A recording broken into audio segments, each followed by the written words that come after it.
Hi mayam, saya blog ki channel la mayam butaram noktari. Matam kura matunda mayam di support na ngasidi 1k ado ai su kajare. Hadi harau thokpani ko mayam di mamal aina sum hadi 1k se aina haji kana su kara wajaba ko mayam di support aina haji kana su kara wajaba ko mayam di support na ai gi awaman ga mayam di support na su ngasigi asigi awaman di pola se mangare 1k ka bai ngasi celebrate mata ma hadi family macam dah kuah yang jauh nanti tahu deh, kona asigi macam demu macam step kala macam dah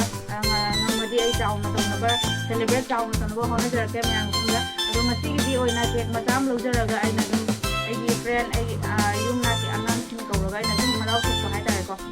yang masih 1 kg kena tu excited tu oire yang kekan nabai dah oire yang masih tercual.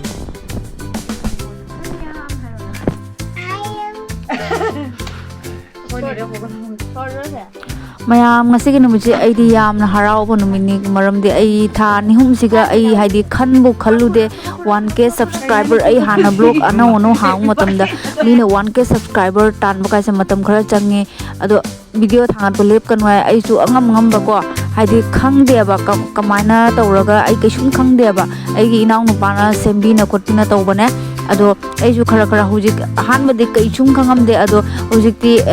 dum tawbi na ai na ju video se angam ba ko ai na angam ba sakti ai di angam ba tawraga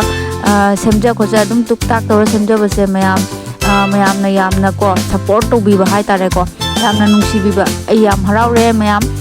na aingonda suk yamna nungsi bi duna eihak pu support tawjaba se ngasi mayam gi support na amadi ai gi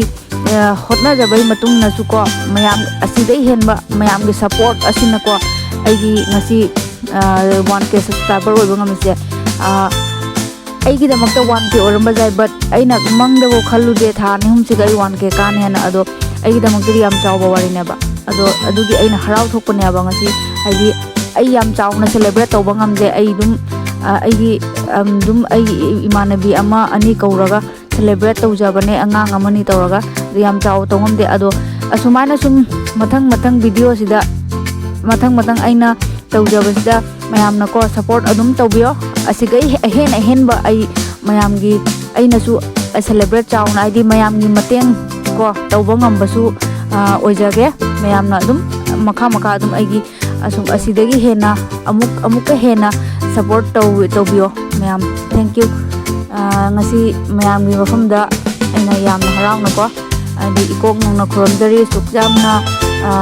hadi yamna mateng pama yamna support tawbi da mako mathang da su adum tawbi ko ngasi gi oina video se sida sum losinjarage video se ngam te like and subscribe tawba ka wiramo